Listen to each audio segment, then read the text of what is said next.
افطار کی دعا افطاری کرنے سے پہلے پڑھنی چاہیے یا بعد میں؟ تو اس کا جواب یہ ہے کہ احادیث طیبہ کی روح سے یہ بات واضح ہے کہ افطار کی دعا افطاری کے بعد پڑھنا یہ سنت ہے۔ چنانچہ ابو داؤد شریف کی حدیث پاک میں ہے ان النبی صلی اللہ علیہ وآلہ وسلم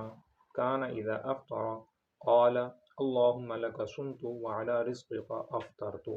یعنی نبی پاک صلی اللہ علیہ وآلہ وسلم جب روزہ افطار فرما لیتے تو یہ دعا پڑھتے، اے اللہ میں نے تیری رضا کی خاطر روزہ رکھا اور تیرے دیے ہوئے رزق سے افطار کیا۔ چنانچہ اس حدیث پاک کی شرح کے اندر امام ابن الملک اور امام حسین بن محمود المظہری رحمہم اللہ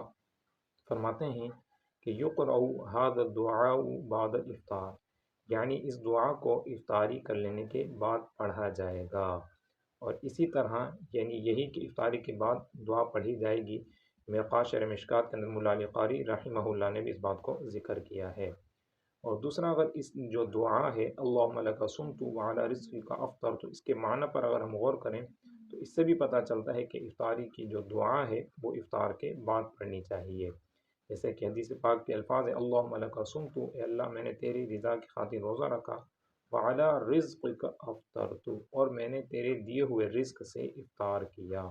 تو میں نے تیرے دیے ہوئے رزق سے افطار کیا، یہ تبھی درست ہوگا کہ جب پہلے روزہ انسان افطار کر چکا ہو۔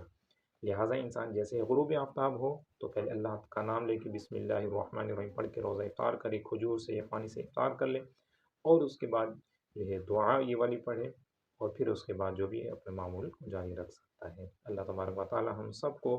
احکام شرع پر عمل کرنے کی توفیق عطا فرمائے۔